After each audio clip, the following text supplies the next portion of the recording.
Hello there, everyone. I just want to share this latest work that I did, this inspiration, let's say a vision, okay? Now, this canvas, it's going to become an oil painting on canvas. For now, it's just a sketch, which I laid out, and it's titled Super Famous Dead People That'll Soon Be Forgotten. Let me see, make sure it's, yeah. Super famous dead people that in time get forgotten. They get forgotten. It's kind of a play on the words, a word play. It's kind of, some could probably accuse me of, the theme is rather gloomy. I'm not sure if I'm going to sell this. I don't know how many people want a cemetery on their wall. I understand, but it's stronger than me. I just had to do this. There's some of those works that come to your mind. There's something about the soul, about the truth of getting a message out. And what I wanted to share is this, which I found very fascinating and I appreciate, because it goes to show me just how the Lord can speak to us if we have ears to hear, if we listen.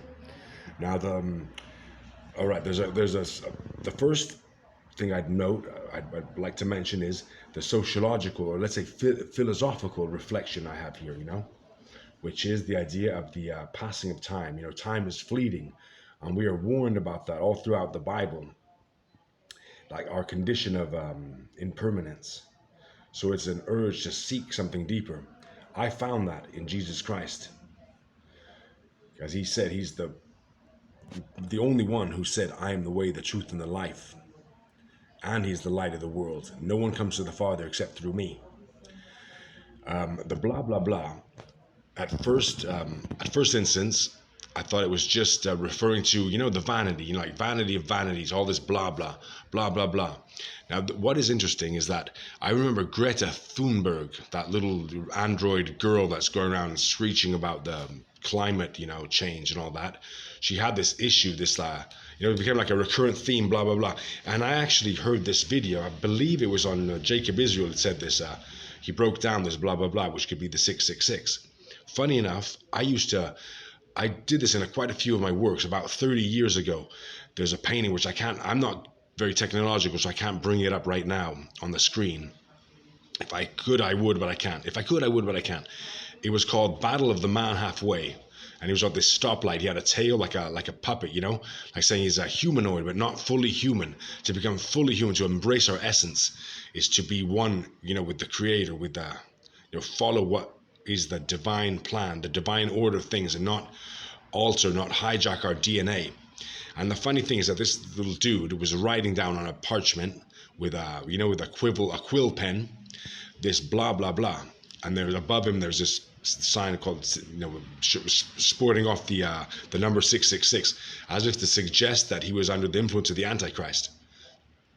And I thought this was weird because years later, it came to my attention, thanks to Jacob Israel and I think some few others, so I don't want to take the credit for that, but breaking down how the blah, blah, blah is 666. Funny enough, this is how the mind works. I did this, okay? And I wasn't thinking at all about the 666. I was just giving a message of how frivolous and how pompous the ego is. These famous people.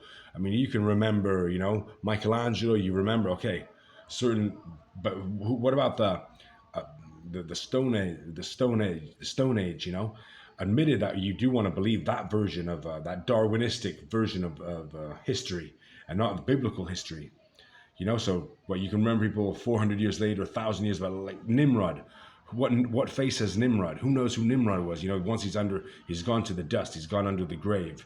So it's like, it's an urge, an invitation to embrace something much deeper than just vanity. Because vanity, all is vanity, saith the preacher. And in this case, it just hit me later on. Like last night I was looking at that, I was like, I do that sometimes. I relish in my work. I look at, when I finished the drawing, and I was looking back and saying, wow, thank you. I like that. I find it really cute and cozy, even if it's a tough theme. I'm gonna do the sunset here, or it could be the sunrise. For me, it signifies the sunset. It's like the setting of the sun. Your time is up. Life passes by. It's fleeting.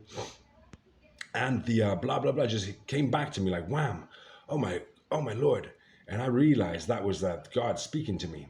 That's how He does it with me. It's like, so it's rest in peace 666, and this is the first initial painting I'm doing of 2023, and it's I hope it's not a bad presage but there's like a lot of deaths. I hope that they could be spiritual deaths, just in a positive sense, like dying to oneself. We'll just wait. We'll have to wait and see. Anyways, that's what I want to share. The concept of the blah blah blah, which is 666.